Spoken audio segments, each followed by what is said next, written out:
to live your life your way, on your terms, following your call. It can happen, even if you're afraid. If you keep on watching, you're going to find out exactly how. And if you like sci-fi, you're going to really love this conversation. So take a hot second, press the subscribe button, then strap your seatbelt, because this spaceship is going out of this world.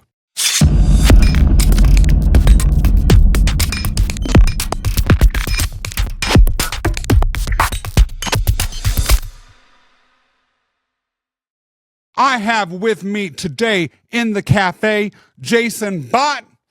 Jason, welcome to the show. Oh, no, Scott, it is great to be here. I've been excited from our first time meeting you. I think it was at the Mythologium, and man, I'm very excited to be on this. The excitement is mutual. And for those of you who don't know, the Mythologium was the conference of the International Society of Mythology. And Jason and I are both very proud members of that community. Yep. It's an amazing place to go. Everyone needs to visit it and find out more about what they do. Jason, we're going to be talking about Dionysus, the god of wine today. Who is Dionysus? Why does he speak to you? Dionysus, when you first sent me that email, it was instantaneous. I knew it would be Dionysus that I would be talking about.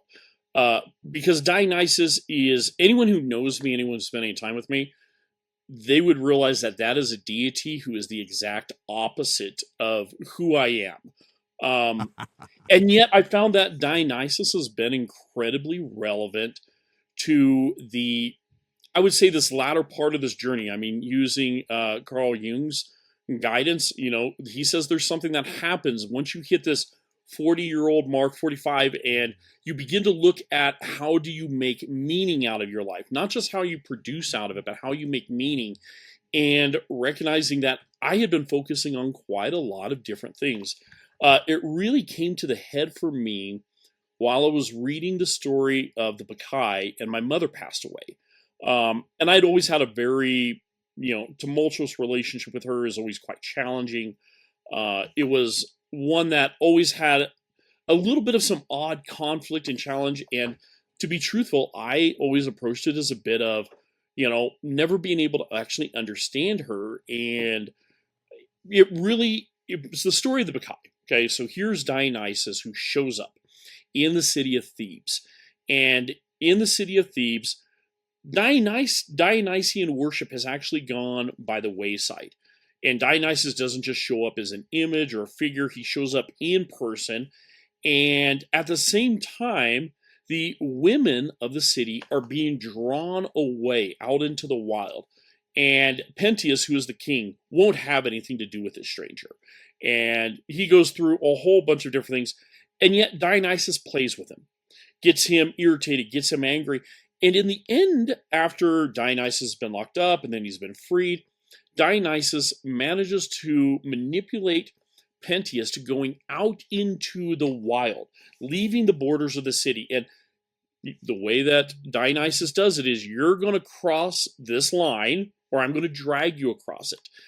It's a great story of drag, because here's Pentheus, who is very focused on the masculine ideal and everything, dresses up entirely as a woman under Dionysian influence. They drag out into the forest. He climbs this tree, and he looks out at this bacchanalia, this absolutely wild celebration, this euphoric gathering of women dancing and just incredibly insane craziness.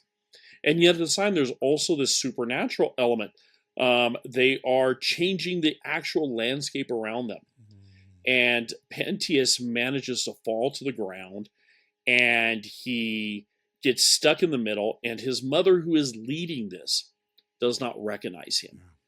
And she sets the literal crowd of women to devour him and to absolutely consume him.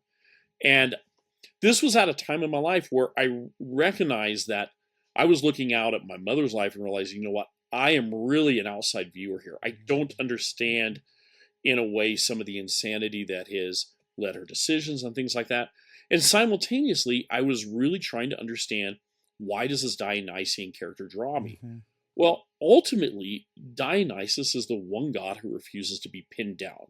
He's the one that knocks on the door at midnight.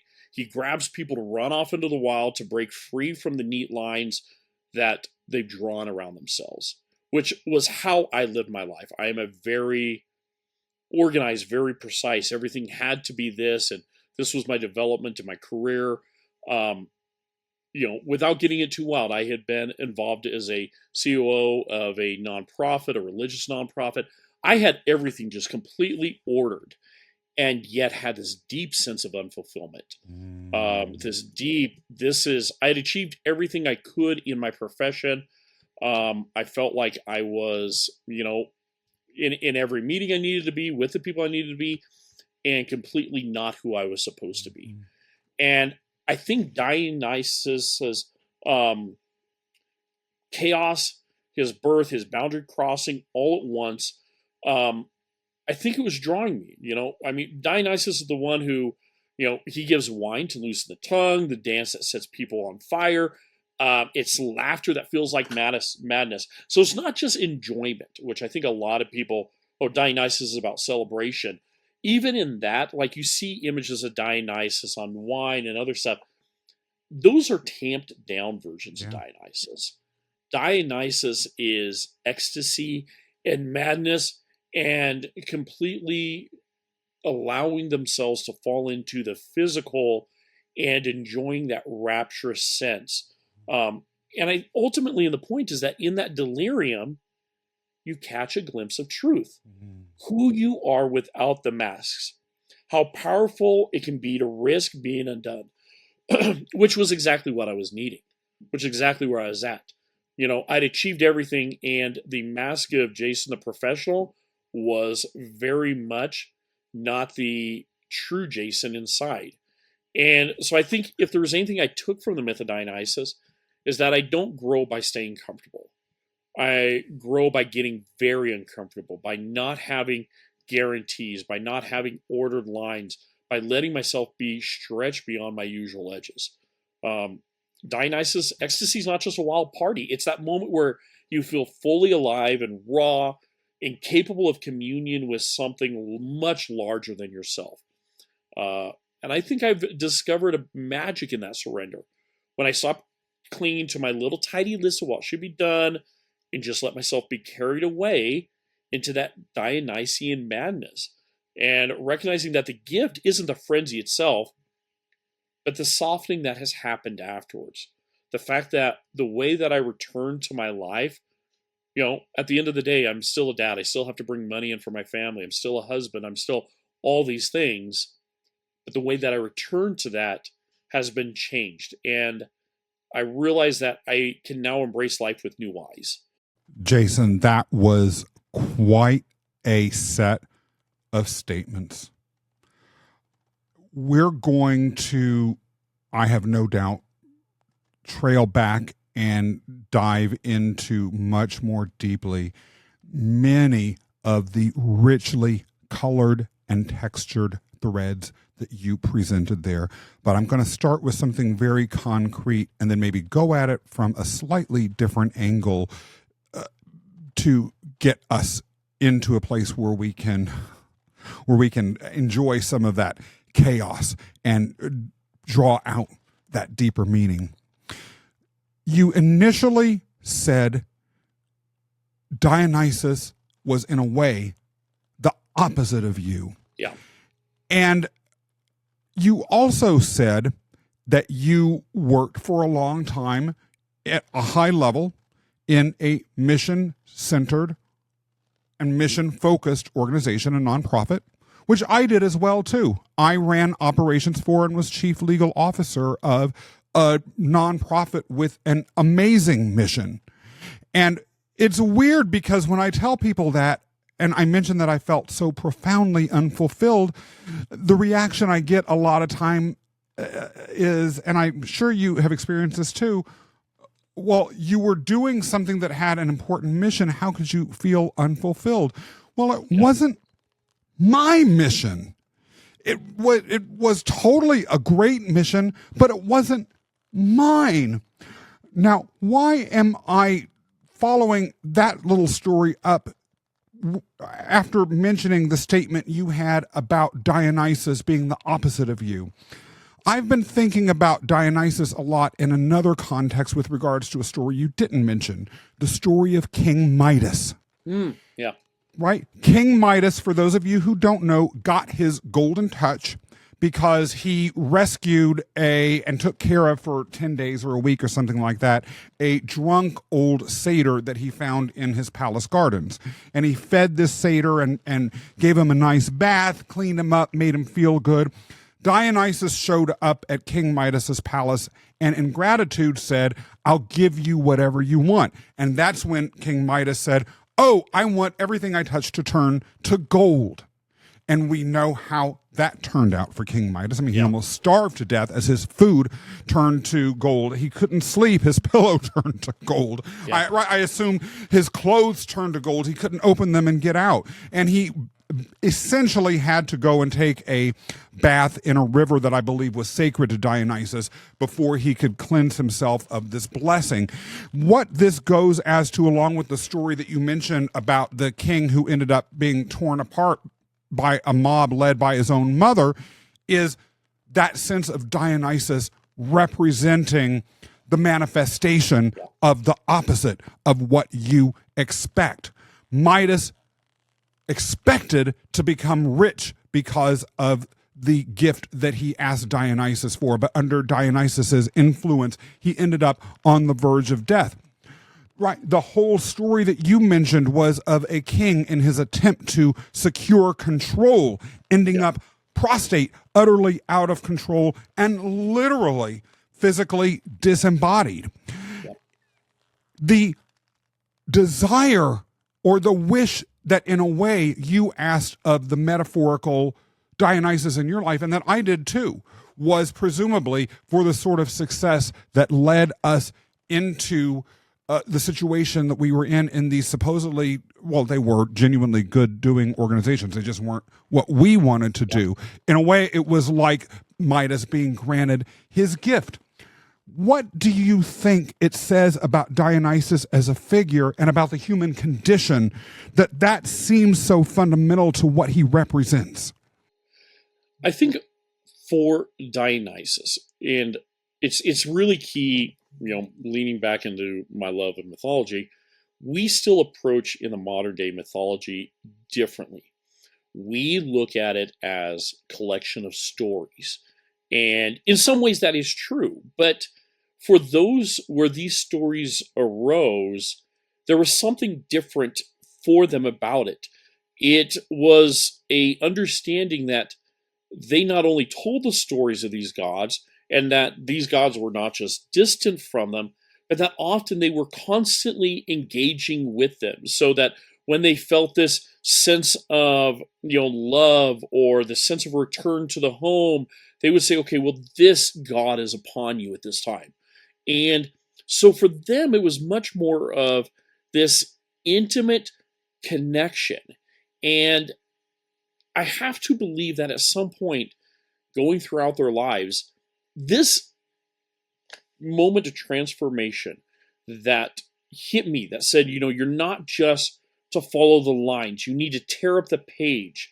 And in that moment, recognizing that it is the opposite of often expectations, that it is a switch and a turn, that had to be a constant moment that happens for a lot of people if they become introspective. I still lean towards the quote of, a lot of people live lives of quiet desperation. That you can go through life and not have the Jungian moment of actual individualization, where you don't discover who you truly are meant to be. And as Joseph Campbell says, that's what our great gift is, to be who we are, to follow our bliss. And I would love to say that this is something that everyone will automatically encounter, but they don't. It is rare. In fact, without pointing, you can look at politicians, you can see other people that you can see the absolute strain in their life, the discord, the disunity with people around them. And I'm one to believe that the way that people interact with the ones around them is really how they're living on the inside, that everything is a reflection of their internal state. So it doesn't happen naturally. But when it does happen, there had to be a God that said, okay, this is what that flip is. And, leaning into it, I'm not going to lie, I'm a man who loves beer. And there is a great, almost ritualistic thing that can happen in a proper understanding of that state of intoxication, and recognizing that that is not just a chemically induced something that is just there, but that it does unlock aspects of ourselves, that we understand ourselves differently. And I'm not surprised that the God who is defined as the God of intoxication is also this God of destroying boundaries, of flipping our lives upside down. Because in a way, when you truly encounter that moment, the only way you are going to cross over, the way you are only going to learn these, the answers or the lessons from your mistakes, is by absolute surrender into that moment, that rawness of life. And, Dionysus is not an either or kind of God. He is this God of everything, and primarily revelry that leads us to insight, and insight that leads us back to revelry. It's that sacred dance between losing and finding yourself that is on a recurring basis. You said earlier it is, or you more or less said it, or perhaps I should say I took it as you saying, It is important to understand myths for what they truly are and were meant to be, not merely what we may think that they are superficially through our own cultural lenses and our own limited understandings that are defined by boundaries of our educational system, our educational background, and the society within which we live right now. And I say all of that because that goes as to what you're implicitly saying about intoxication. Yeah. Intoxication is discussed at length in one of the all-time classics of philosophy, Terence McKenna's book, Food of the Gods, Yes. in which he says the entire human experience is driven by the desire to seek altered states, whether it is through non-ingestive means such as dancing, which again, this wild dancing Dionysus is associated with, or even things like the theater, which also Dionysus is associated with, or through mild substances that are psychoactive like coffee or tea, or even chocolate and sugar, as well as alcohol. And then, of course, Terence McKenna is most famous for his groundbreaking thinking about psychedelics, which is an alternate state of being that I actually believe is heavily connected to the mythical and the metaphysical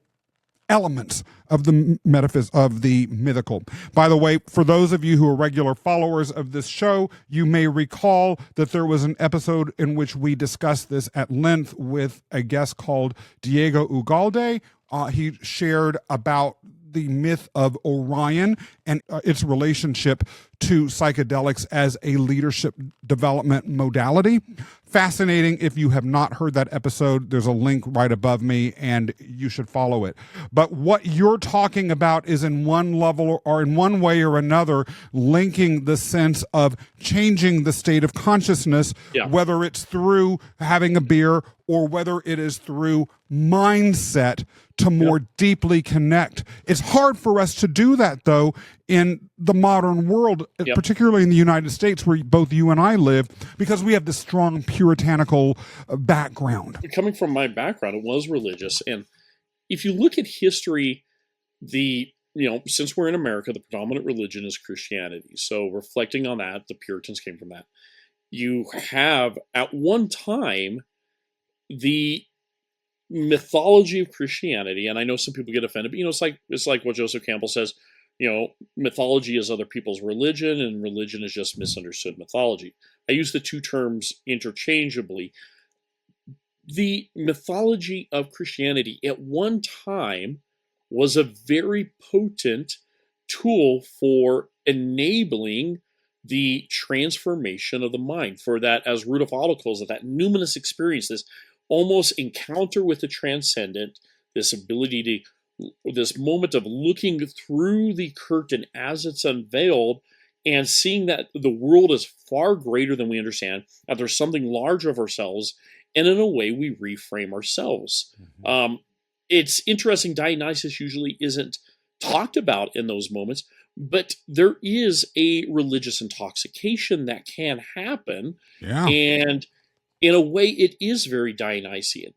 The challenge is exactly what 𝗏 said, is that over time, because of the way Christianity has been grown and more so now than ever before, the potency of the symbols to enable the average individual to encounter that sense of euphoria, that change that makes a change internally, does not happen. In a way, the symbols have become depowered. They have lost their potency. And I think that's one of the challenges, is we now have a religion that's very prevalent across the US at least. And the very thing that a religion needs to do, which is transformative and a ability to review the inner man, has become all about rules. In other words, it's become very much anti-Dionysian. And it's all become about this, this, and this. And in a way, that was the way I was living my life, because I was following that very carefully. We need something that transports us out of that.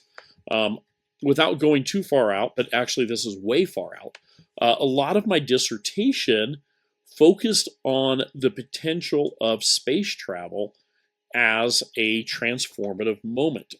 One of my chapters in particular looked at this thing called the overview effect, which is this ability, or this moment when astronauts get into space and they look down at the Earth and they have a numinous moment. They have a euphoric moment where they recognize all the boundaries don't matter. The world we're living in is so much more different. It's beautiful, and simultaneously it's fragile. William Shatner, who for years portrayed Captain Kirk, went up into space for the first time on a Virgin Galactic flight. This would have been about a year and a half, 2 years ago. And when Shatner got down on the Earth, they did an interview right away, and he was sobbing.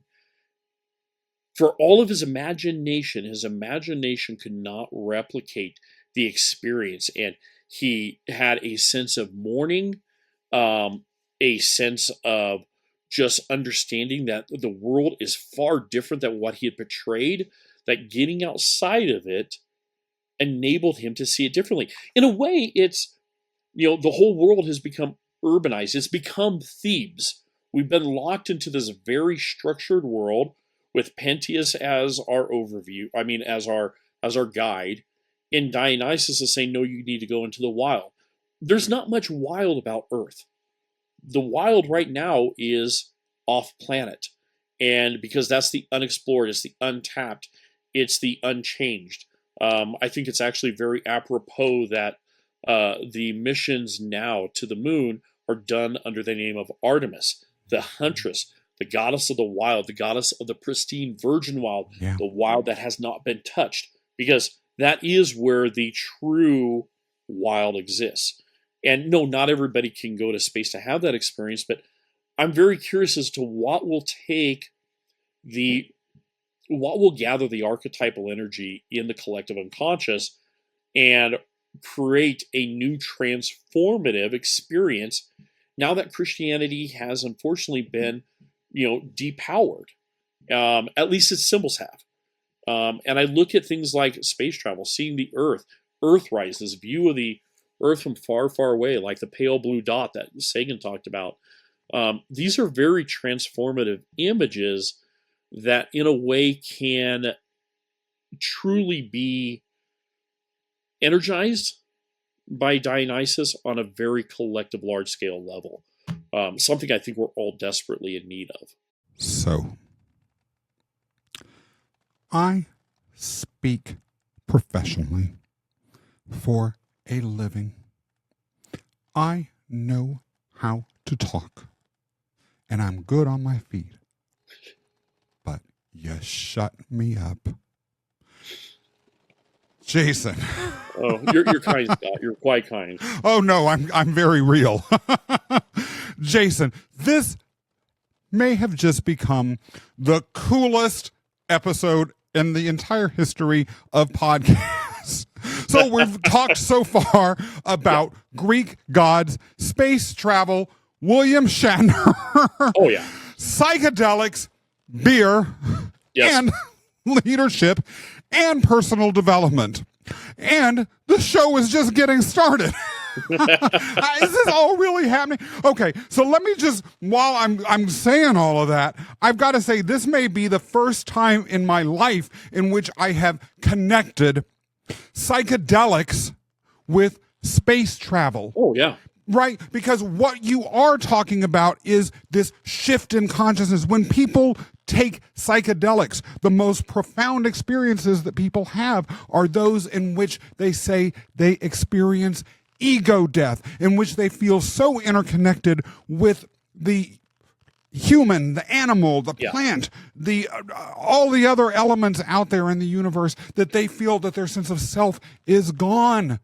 And that is what you're describing as space travel being. Yeah. In contrast to the regulatory approach to spirituality or to connection with the divine that modern, highly legalized religions have taken. And really, the story of Pentheus does provide the perfect metaphor for where that is likely to take those who hold on to that regulatory approach.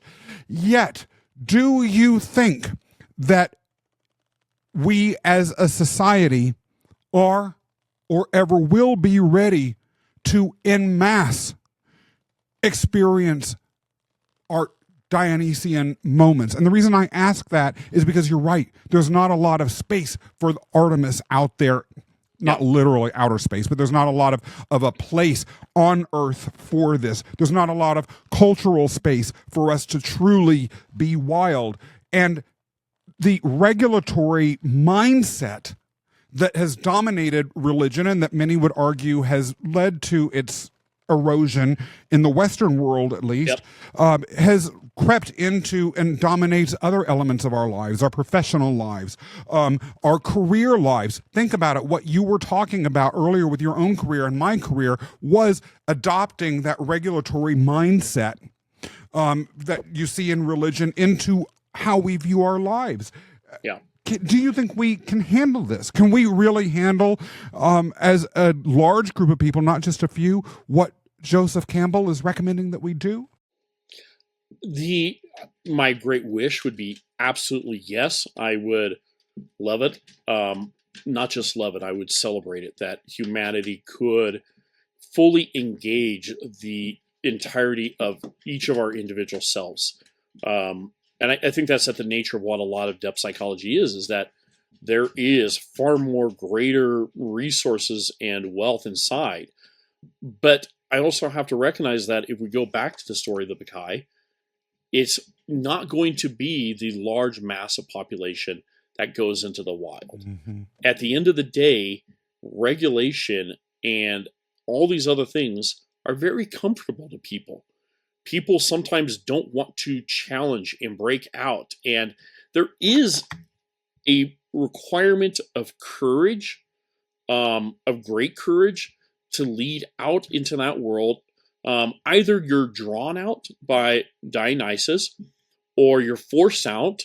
But at the same time, you can literally drag yourself back across the threshold. And I think often we end up doing that as humanity. I do have great hopes that literally the moment of living off planet, that moment of us becoming a spacefaring species, will create that type of opportunity. Because at some point there will be more people living off planet than there are on. And each and every one of those will have had an experience of that overview effect, that, as philosopher Frank White coined it, that ability to just look and see that there's something much larger than us. But that's far off. It's interesting as you talk.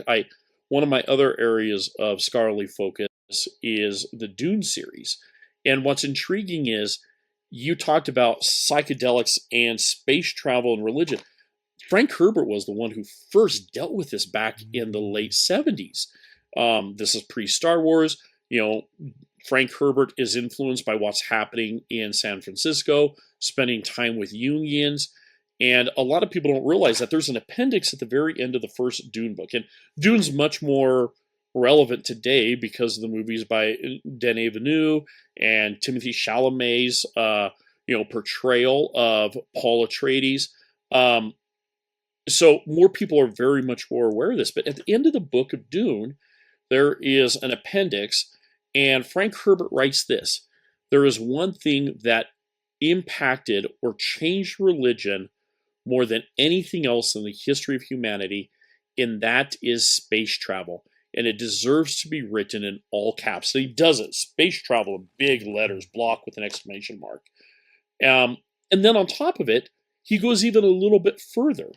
He states that it is his version, the spice, that is this psychedelic drug that does create this sense of transcendental unveiling.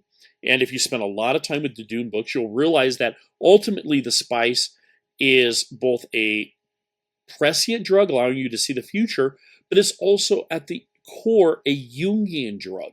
It allows conversation and communion with the greater depth of our past selves, our personalities. I'm not talking necessarily reincarnation, but the whole of human history that has led and exists in that collective unconscious. There's 101 different interpretations of what Herbert was trying to do. I mean, you've got your environmental lens, you've got your political lens. I mean, there was a lot happening in the way that he was talking about radicalization in the sense of society's needs for messiahs and all that.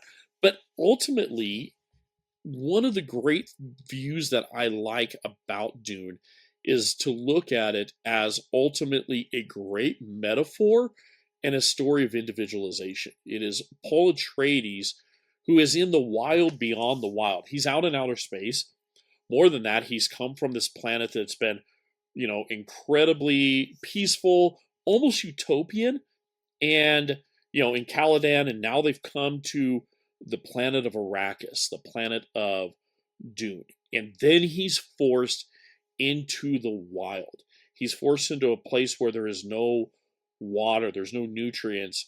And then his ultimate descension, not only does he go down into the earth, symbolizing that sense of digging deep into the soul, the depths of our unconscious, but then simultaneously he imbibes of this water of life, which has great Christian overtones, and yet it's a substance that's produced from killing the baby sandworms. Let's talk about the dragons, from everything from Tiamat to whatever. And then the great dragon Lucifer, he kills this and he descends. And it's interesting, it says that he goes to a place that until then only women could go to. This sense of deeply unlocking himself, which is intriguing when you go back to the 𝗏𝗏, that the wild is distinctly feminine. Yeah. It is populated by the women of Thebes who've gone out into the wild. For Paul, he goes to the place, and Frank says this, where only women have been able to go to. This point of deep, deep understanding of the emotional self. A place that does not allow for regulation, does not allow for this incredibly, almost masculine control, this patriarchal control, which modern day religion often has. Yeah. Frank was arguing for this, in a way, imbibing of what is deep inside each of us, this Dionysian change. And it's remarkable to me that in the world that we're living in, one of the most popular movie series of the last 5 years is Dune. And Denis Villeneuve and Timothée Chalamet did a brilliant job of honing very close to what Frank was trying to do in the text. It seems absolutely perfect for our world, and yet, just going back to your first question there, Scott, or the question just before I got on this long diatribe, will we be able to have the mass of humanity understand it? And I don't know if we will, because so many people watch Dune, they're presented with this great metaphor transformation, and they saw an action movie. Yeah. And the breadcrumbs are laid out for us if we want it to be. But the question is, will we follow that? Will we follow, in a way, Dionysus into the wild? And it's not easy. Remember, Dionysus asked Pentheus to dress up as a woman, asked him to fully embrace, take on the covering of this feminine. In other words, the exact opposite of who he was before he ventured out. For Pentheus, this was humiliating. In a way, the Dionysian journey is very humbling, humiliating. It requires stripping away of the external. It truly is an underworld journey where you just pull the pieces off of you to get down to that nature. I'm a great lover of the stories of the Chronicles of Narnia, C.S. Lewis. I always come back to that one in the Voyage of the Dawn Treader, where it's the de-dragoning of Eustace, this boy who's become a dragon because of his greed. And he literally takes his claws. I mean, this is a children's book, but it's great. Takes his claws and begins to peel off these hardened scales, this dragoning of his soul, until he is left with just this bleeding, pulpy flesh that's left. And again, another breadcrumb that's been set out for us. They're all around us. These symbols have power. They are energized. And in a way, they are literally playing with the same thing that at one time the Christian myth was empowered and energized to do. The idea of baptism as being this sense of dying to yourself and going under and coming back, and all of these things, Jesus going out into the wild. But the messages are still needed for today. We all need to have this transformation, yet the old symbols no longer provide us the energy to push us into the wild. So new ones are forming daily. We're not creatures who created myth. We are creatures who create and live in myth. Always. I believe that's at the core of human nature. We are myth-forming people. And we always will be. Whether it's now or 1,000 years from now, and we have managed to spread across all of the Milky Way, we will still be creating new myth. You mentioned breadcrumbs, and you mentioned some elements of the New Testament. What was going through my head as you were talking about breadcrumbs, and by the way, this puritanical aversion to mind-altering substances as being a valid part of the human experience, is actually Jesus's very first miracle at the wedding of Cana. What happened? His mother, he was in dialogue with Mary, who asked him to transform, I believe it was water or maybe it was something else, into wine so that there would be enough for the guests. And one interpretation I've read of that story is that it was written by and invented more or less by whichever book that was in, to give Jesus powers that were at least equal to Dionysus, who had a lot of popularity at the time, and they wanted to feel, he could be competitive with. I'm not going to take a position as to whether I accept that or not. I know that many people would very vehemently object to that interpretation, but I will say from a mythic perspective, what is happening? Jesus is having a conversation with the feminine about stepping into a substance that is associated, as you said, with the chaotic, with the shifting of the mindset. And it is his very first miracle. It is the first evidence of his own individuation. So I can't help but sort of take that and look at it to say, even when these regulatory superstructures trap us, you are right. The truth is lying around there. The fundamental truth is lying around for us to see if we're willing to take it. Now, I want to go back to ecstasy. Yeah. I'll just share a little bit of my personal journey here that I've not talked about on the show yet, and you and I certainly haven't discussed. Towards the end of 2024, as with many people in business, there was a shutdown. Yeah. Not a shutdown, but there was a slowdown Yeah. of economic activity, and it was associated with inflation and a general reluctance of people to want to spend money, and an uncertainty about the change in presidential administrations that was going to happen, I believe, was behind this as well. Yes. And during that period, because my own business's income slowed down dramatically, as well as just because of a host of other life circumstances, I went through very much a dark night of the soul. Yeah.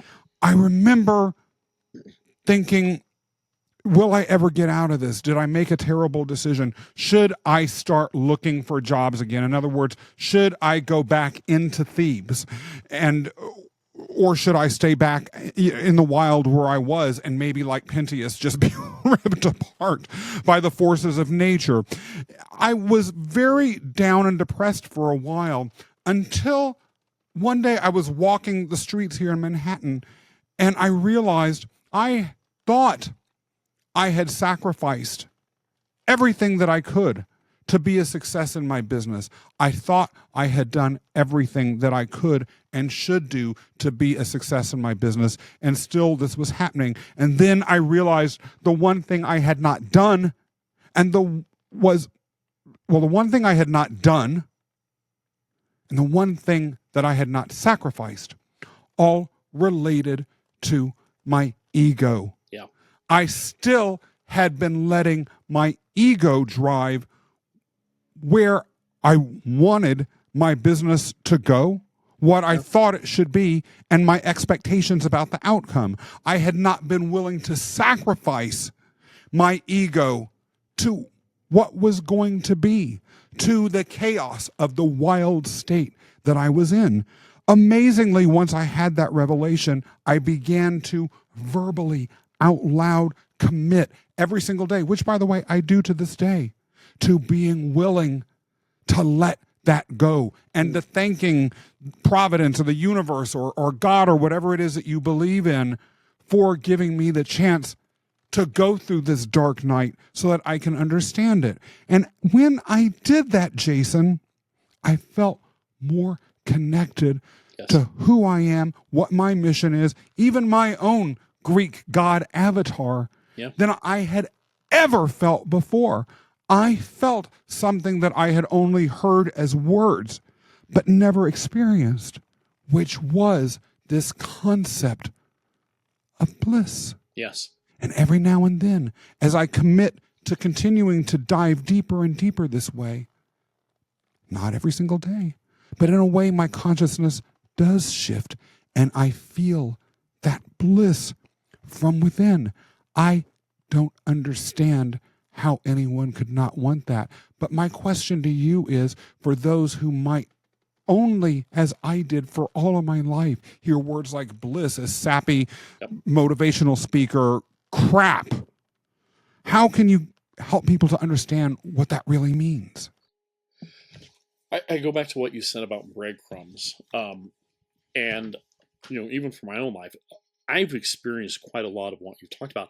And I also think it's something that I'm going through even now. It's a constant, rotation. It's a dance as you go through it, and utilizing, what we were just talking about, evidence from Scripture. I love the fact that you brought up the water into wine. I am reminded that Christ's also last miracle was also, or not miracle, but was his act was also doing communion. He began with wine, he ended with wine, at least in the popular mythology. And for me, I think one of the reasons that a lot of these stories have been depowered is because people started reading the Bible literally and stopped reading it symbolically, stopped reading it as a metaphor. The metaphor, though, that came to me in reading it just as a metaphor is the story of Christ asking Peter to come to him on the water.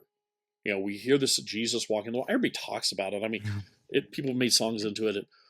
But that moment of being out where the waves are crashing and doing something insane, and it's not just a little bit of a risk, it's a wild risk, because you are literally taking a step out of the thing that is keeping you afloat, that is protecting you. It's got the bows, and you walk out of it, and you're going to walk out onto a stormy lake, far enough out that you could drown. Yeah. And it's all a question of, do you take that step of faith? And, you know, faith in this is faith in the potential of what could happen. I do think a lot of people won't, because it is risky. It is challenging. Like you said, it is ultimately ego death. It is a absolute destruction of the ego to take this, because the ego has its definitions of success that it takes from the outer world, these external cues that we always see, which come into wealth, possession, status. And truthfully, bliss, if I may swear, doesn't give a shit about the demands of the ego. Does not care 1 ounce. And if you hold on to those, it is impossible to pass into bliss, because in a way you are holding on to one and trying to do the other. And, you know, it's the challenge of where we're at. Of, yes, why would people not want this? But it comes down to a question, what do people truly value, and what do they truly feel safe? At a certain point, when you get everything, or at least when you think you have everything, it's very quickly to realize none of this matters. Yeah. Not one bit. And it's only in that desperation that I think that we can take that step and risk the ego death to lean into the bliss. But again, like I said, I don't think it will happen for everyone. I sure wish it did. The breadcrumbs are everywhere around us. And I think often I go back to what James Hillman says, what the world needs is desperately fiction that heals. So much of our fiction now today is screaming this message, this constant moment of transformation, of discovery of our true selves. And for some reason, we keep reading it either as entertainment or something else, and we don't read it through the lens of symbols that we are telling ourselves, or actually our deeper selves are telling ourselves what we need to do to acquire bliss. It is true what you say. Since having this change, Jason, really what matters to me in a way that's it's almost transcendental is that I care about my mission. Yes. About being here for what it's for. Oddly enough, when that happened, opportunity suddenly burst around every corner. And I can't help but note that. Now, part of what my ongoing journey is right now with regards to that is making sure that I don't let that opportunity that is coming allow me to, as we would say in the old-time religious fundamentalist circles that I grew up in, cause me to backslide back into sin, right? Which is what letting that ego begin to take back, or to re-dragonify me, to sort of go back to C.S. Lewis, and then destroy everything that's being built. On the subject, though, of viewing religion, the Bible, and other modern sacred texts metaphorically as opposed to literally, space travel, you said, will happen. We will be a multi-planet society. Good for us, because anyone who knows about astronomy knows that the Earth is not sustainable forever, and who knows, we may trash it even before the sun swallows it up, so we may be forced to leave because of We're our doing own... a good job of that, yeah. Yeah, but be that as it may, and with all of that aside, a lot of people fear safe space travel because once that happens, particularly if we encounter alien life, which who knows whether we will or not, I don't know enough to know, right? But if we do, it would and could represent the end of religion. What I'm hearing you say is that we are so built to have and carry with us mythos that we practically would have to be another species to let that go. Yeah, I really, truly, deeply believe that it is the very nature of who we are, that transformation into a spacefaring species will not in any way reduce that religious compulsion. I had a short story that came out a few years ago where I actually played with that, where a billionaire is trying to get people off, and they absolutely forbade any evidence of religion on the trip, made sure everybody left every token, every item, every book. And instead, what happened, in the story was the passengers all got together and started from memory cobbling together a new version of their Bible, which contains stuff from the Bhagavad Gita, changed from Buddhist texts, but even at the same time, they pulled in lyrics from the Beatles and other stuff, and they hobbled together sacredness from their memories to guide them forward. One of the greatest short fiction pieces that I've ever read, and I come back to it all the time, is 𝗟𝗔 K. Le Guin's Paradise is Lost. And in that, she has a generation ship. And for those that don't know, and the generation ship is the idea of, if we're going to another planet, let's even say it's Alpha Centauri, which is 4 light years away, and we can't reach light speed, despite what Star Trek and Star Wars tells us, we're going to be traveling at relativistic speeds, which maybe, if we're lucky, 0.1%, maybe 0.4% of light speed.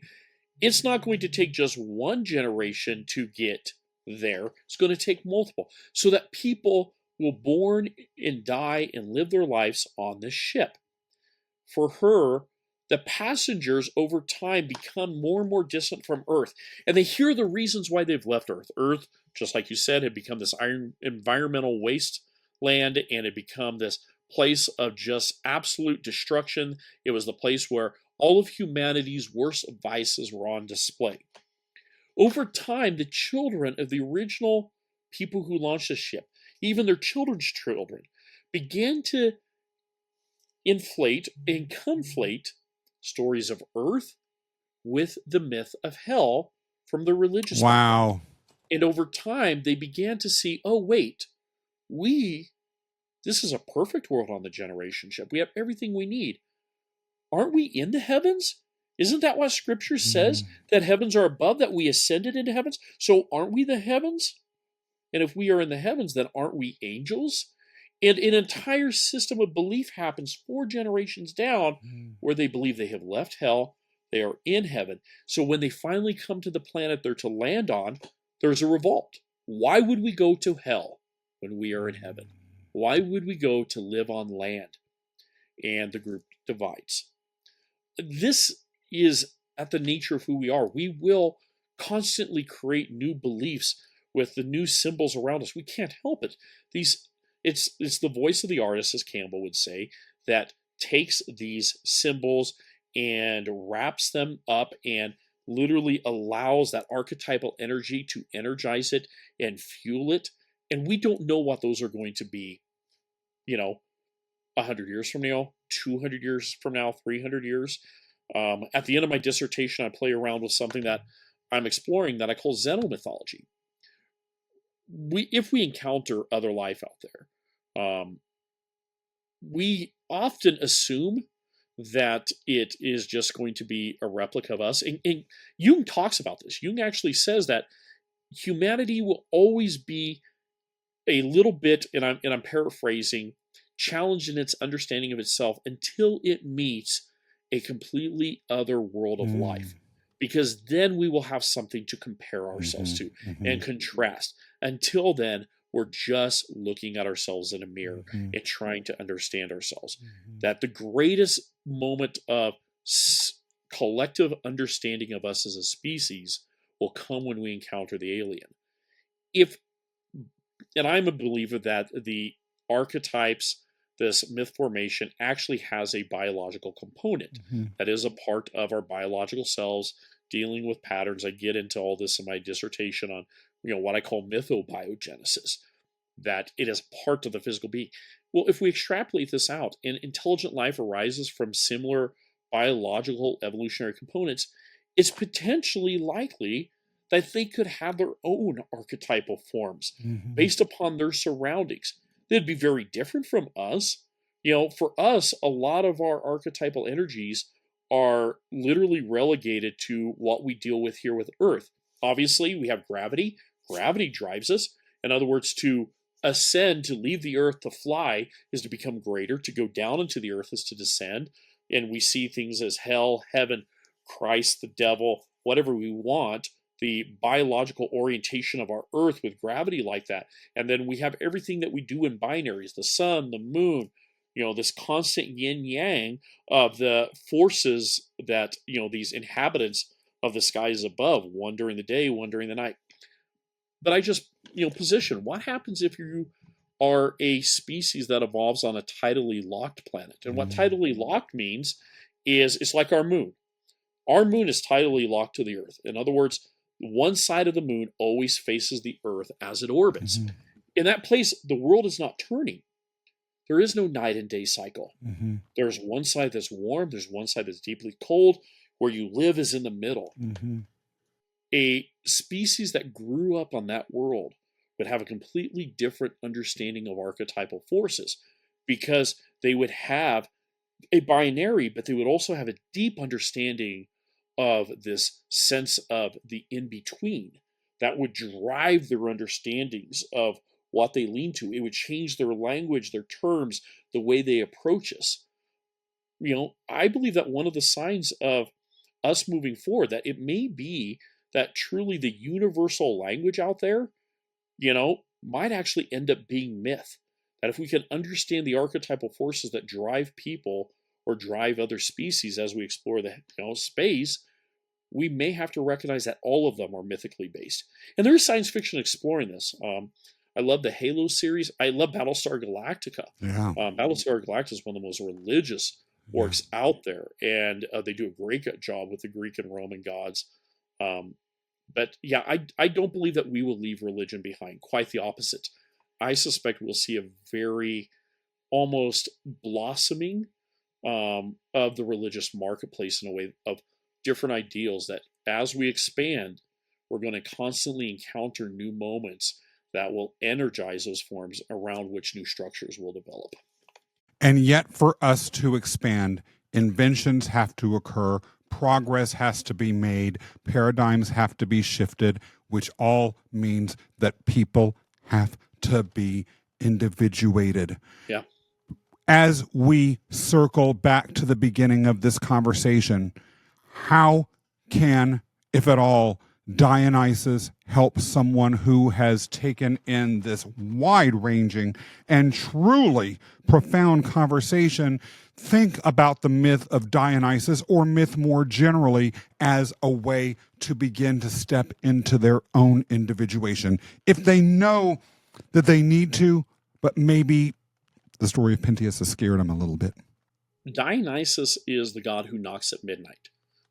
No one likes to be woken up in the middle of sleep, and especially when something's knocking. You're like, why am I here? You're in this, but that's what Dionysus does. He shows up not when you want him, definitely not when you're asking for him, but he is going to knock and he is going to drag. And sometimes the best way to encounter Dionysus is a sense of letting go, hand off the rudder, and a very loud, responsive yes to the wildness that comes in life. And I can guarantee one thing: those opportunities are there. Often we shut themselves off to it because we are so resoundingly screaming no with our barriers to our schedule, our property, our routines. and yet it's the unequivocal yes to the Dionysian energy, the pull into the wild that will allow us to start. And it's amazing. Once you do, you'll find the breadcrumbs. They're right there. They're very, very close, but it requires a yes to that knock at midnight. It requires the sacrifice of the ego. Yes. If there is one thing that I will take away from this conversation forever, it is the hypothesis that not only is myth foundational to the human experience, but it might even be foundational to the experience of intelligent life across the entire cosmos. That's some deep stuff. Jason, if there is a last word that you would like to share, what might it be? For me, I think it's exactly what we talked about at the beginning. It's this embracing of myth. It's the learning how to read these stories and allow them to open up what's in us. I talked about, International Society of Mythology. You mentioned membership there. And I mean, we really lean into this, that myth is a way to, not just a way, but an absolute path to encounter the world that's around us. And that myth is the powerful force that unlocks the doors.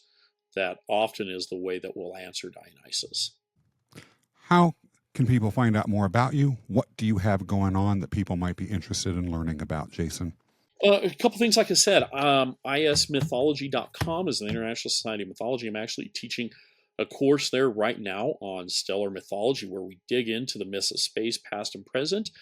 Starting in April, I'll also be doing a 6-week class through Morbid Anatomy. You can sign up right now on Morbid Anatomy site on celestial mythology, taking that, but even going further, dealing with UFOs and UAPs, which has got a lot of interest right now. Oh, yeah.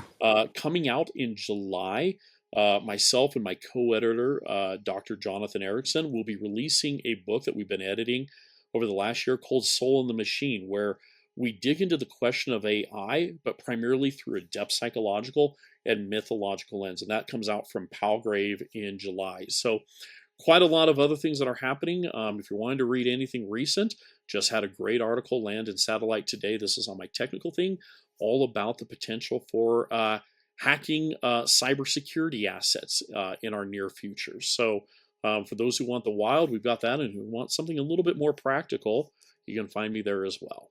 The tendrils of mythology really are everywhere. Thank you so much for being with us today, Jason. It's been phenomenal. Thank you, Scott. This has been a great conversation. If you enjoyed today's chat at the Mythslayer Cafe, be sure to subscribe. Also, share this episode with everyone that you can. Be sure to press the thumbs up button and leave a comment below. We want to hear exactly what you thought about everything Jason had to say and where you want to hear us go in the future. And until the next time, thank you for being part of the Mythslayer Cafe. Never forget, I want your future to be epic.